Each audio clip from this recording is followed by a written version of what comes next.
Et bonjour à tous, mon nom est François Letarte, bienvenue sur ma chaîne JDRD30, une chaîne consacrée aux jeux de rôle sur table. Donc, pardon, Vidroliste et réponse à coups critiques ce matin, un supplément incontournable. Donc, j'ai le goût de game dropper un peu parce que quand je me suis mis à penser, c'est qu'un supplément là, que je dis, lui, il est incontournable. J'arrivais pas à mettre le doigt sur un en particulier. Quoique je vais probablement nommer qui, je trouve, sont très importants, parce que ça dépend des jeux, en fait. Fait que, tu sais, je vais peut-être game dropper quelques jeux. Malheureusement, je peux pas tous vous les montrer. La plupart de mes jeux, au moment de faire cette vidéo-là, sont en boîte quelque part. Là. Bon, je suis dans des grosses rénovations à la maison. Mais j'en ai un. Bon, on va commencer par lui, tiens. J'en ai un que j'ai physiquement entre les mains. Ben, j'en ai besoin ces temps-ci. Donc, ouais, je peux. Dans le fond, je parle ici d'Uncharted Worlds, jeu de rôle de science-fiction, PBTA. Je suis dans une campagne, je suis le fameux révérend Colbic Skolt, prêtre de la race dorée. En fait, le changeur doré, ouais, il a lâché sa religion. Bref, je ne rentrerai pas dans l'histoire de son drama. C'est un PBTA dans lequel, écoute, ça fait une cinquantaine de séances sur à peu près un an, un peu plus d'un an. Donc, on a joué pas mal à Uncharted Worlds. Le livre de base, c'est de la science-fiction assez générique. OK, ça présente ça. Mais je vous dirais que le supplément pour ce jeu-là, il est incontournable, Far Beyond Humanity. Parce que le livre de base présente de quoi, comme je disais, d'intéressant, OK, la science-fiction générique, mais il manque quelques éléments. Mais ils sont là.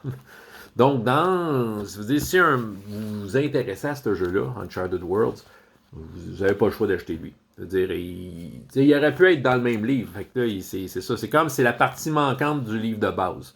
Fait que c'est sûr que par défaut, il devient incontournable. Ici, on va plus traiter comme tous des pouvoirs un peu, je dirais magiques, là, mais tu sais, tout ce qui est psionique, pouvoir, tout ça. Il y a toutes sortes d'éléments qui sont traités là-dedans. Je peux peut-être feuilleter vite, vite, là, mais tu sais, dans le fond, tout ce qui est le commerce, bon, des nouvelles règles, puis tout ça, mais en tant que tel, c'est ça. Un vient pas sans l'autre. Et c'est ça. Sinon, un peu dans la même veine, là, je ne l'ai pas dans les mains, mais il y a du Grumpf Cœur Vaillant, un jeu dont je parle assez régulièrement, que j'aimerais essayer un jour. Je ne sais pas si ça va se faire, parce que c'est un jeu médiéval fantastique, puis tu sais, j'ai déjà mes œufs dans un autre panier. Fait que, mais reste que j'aime beaucoup son approche. C'est OSR, mais tu sais, on a une petite touche moderne. Il y a comme des trucs mécaniquement bien pensés qui glissent bien. Le livre de base est très sympathique. Il te donne le goût de jouer, tu as tout ce qu'il faut, tout ça. Mais les deux compagnons, il y a deux livres qui s'appellent Des compagnons, ben, ils sont incontournables à mon avis parce qu'ils donnent le goût de jouer plus longtemps. Autant que le jeu de base est un bon petit jeu sympathique, autant que les deux compagnons ouvrent l'éventail et va toucher à toutes sortes d'aspects de partir à l'aventure, la, le, je veux dire, à l'ancienne, si on veut, là, partir à l'aventure et aller chercher des trésors, puis battre des monstres, puis tout le drama qui peut venir avec aussi, qui peut alimenter ça. Ben, en fait, c'est ça, les compagnons vont vraiment ouvrir l'éventail. C'est le genre de jeu où tu as des procédures sur comment faire ton campement la nuit. C'est quelque chose qu'on skip parce qu'il n'y a pas vraiment de procédure dans d'autres jeux. C'est pas trop clair, précis. Il y a des bons guides sur comment traiter la religion qui n'influencera peut-être pas nécessairement juste les prêtres et les clercs, mais que les autres personnages, s'ils font une prière à un dieu, il peut y avoir quelque chose si les personnages font bien ça. Mais c'est tout décrit dans les compagnons. Donc vraiment, l'éventail est très très large. Je sais qu'il y a une deuxième version du jeu qui s'en vient. J'ose croire que tout va être dans le même livre. Là. Donc c'est ça. Fait que c'est un peu le même principe que lui, il est incontournable parce que c'est la partie manquante du livre. C'est ça. Bon, en général, tout ce qui est bestiaire dans bien des jeux, c'est des incontournables parce que souvent, bon, tu veux te battre contre des bébites dans des jeux où on va se battre, évidemment.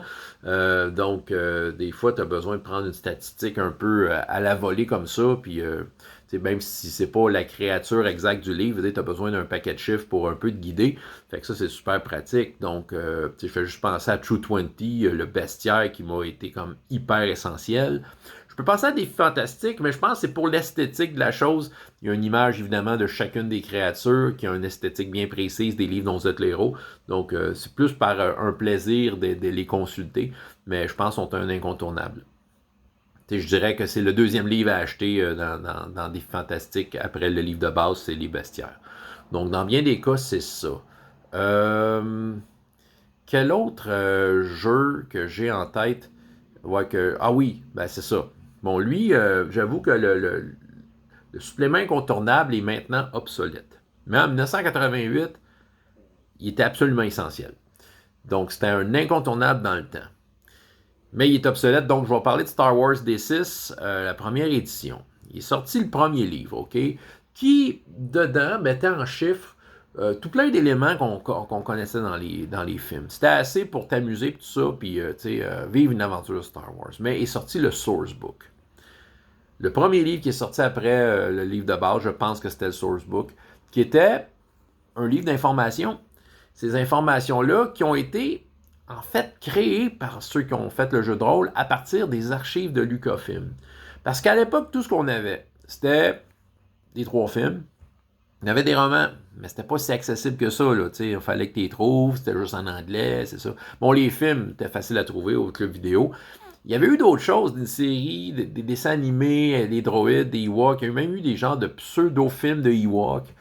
Il y a eu différentes affaires, mais c'était juste ça, OK? C'est un vaste monde à explorer. Donc, le Sourcebook devenait la clé pour aller plus loin. Il disait, il te donnait l'exemple de où est-ce que ça pouvait aller plus loin. Comme je disais, les créateurs de jeux de rôle ont dû inventer des affaires, puis qui ont su être les racines de ce qu'aujourd'hui, plus de 30 ans, 35 ans plus tard, quasiment, ouais, pas mal 35 ans plus tard, en fait, sont dans l'univers de Star Wars en général, là, dans les films, les séries télé, les dessins animés, les bandes dessinées, les romans. Il y a beaucoup de choses qui sont nées à partir de ce sourcebook-là, qui ont été développées et qui ont pris racine dans le sourcebook. Donc, c'est un livre qui est très important dans l'univers de Star Wars aujourd'hui. Mais à l'époque, c'était ça, c'était la clé. On n'avait pas Internet. Fait que ça nous prenait des exemples. Et ce livre-là était un incontournable, je trouve. À partir de là, on s'amusait. C'était surtout des stats de trucs technologiques, là, les petits, les gros vaisseaux, les armes, les sabres laser. Bon, il expliquait un peu l'Empire, comment c'était fait. Il expliquait un peu l'univers Star Wars, voyager dans l'espace, c'était quoi, selon eux. Et il y avait les statistiques des personnages importants des films de la première trilogie. En même temps, je vais diverger un peu, mais je me souviens que je regardais les stats, mettons, d'Han Solo, là, qui a quand même des chiffres incroyables, genre 9 dés de blaster, je sais pas trop, là, puis que ça n'avait pas d'allure. Puis, tu sais, je regardais les personnages que nous autres, on créait, là, qu'on voulait être des Han Solo, nous autres aussi, puis on était vraiment des merdes. Puis je me suis mis à calculer combien d'aventures ça prenait pour arriver à Han Solo. Fait que je me suis mis à calculer tout comment il aurait dépensé de points de personnage. J'ai pris toutes ces stats. J'ai comme imaginé Han Solo de base, là, tu sais. Puis là, je me suis mis à augmenter toutes ces caractéristiques qu'il y avait, une à une, savoir combien de points de personnage ça a pris. Écoute, c'est comme s'il aurait fait 200 fois Chasse à l'homme sur Tatooine, tu sais, c'est ça. Fait que, tu sais, ça m'a ouvert les yeux sur une façon de jouer ce jeu-là. Mais c'était correct, c'est un exercice qui était intéressant pour essayer de faire sentir aux joueurs qu'ils étaient aussi des héros. Qui avaient autant de valeur qu'Han Solo. Donc, mais c'est ça. Mais le Sourcebook est un incontournable. Mais aujourd'hui, c'est obsolète. C'est sûr que l'univers de Star Wars est hyper développé. Ça laisse un petit peu moins de place à l'imagination qu'à l'époque, quoique, je veux dire, ça reste quand même un univers avec énormément de possibilités encore aujourd'hui. Puis avec Internet, veut dire, le sourcebook, veut dire, il est sur Internet, là, veut dire, tu cherches une stats de n'importe quoi, pour n'importe quelle version de ce jeu de rôle-là, D6, FFG, D20, peu importe, et quelque part la stats. Donc, si tu veux des chiffres, tout ça. Donc, évidemment, Internet devient un énorme sourcebook.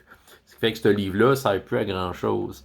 Mais à l'époque, dans mon cœur de jeune rôliste, c'était un incontournable. Lui, c'était vraiment un incontournable. Sinon, un incontournable assez générique qui me suit depuis quelques années, et lui, je vous en parle assez souvent, c'est le RPGS. Donc, le fameux livre, un collectif de royaumes inventé par plusieurs personnes. Pour le plaisir, en fait, on était une gang d'amateurs. On s'entend, on n'était pas une gang de génies. C'était juste une gang de rôlistes avec bien des idées, puis on voulait les partager, on voulait participer à ça. Mais tu sais, ça faisait... Je veux dire, ça fait longtemps que je l'utilise. Au début, je ne pensais pas l'utiliser autant, mais ça a fini par être mon jeu médiéval, mon univers médiéval fantastique de base, avec lequel j'y vais automatiquement. Ça ne me donne rien d'apprendre un autre monde, parce que le livre offrait au départ une photo, OK, d'un univers de jeu avec plein de royaumes. Mais la photo a commencé à bouger et dans ma tête, ça s'inscrit et comme les fameuses légendes et tout ça se créent à partir de ce livre-là. Tu sais, dans le fond, t'as 16 royaumes, il décrit en 2-3 pages, pas plus. On te laisse aller avec ça. Pour moi, c'est suffisamment c'est suffisant pour ancrer le royaume à quelque part, donner sa couleur et qu'est-ce qui le rend intéressant.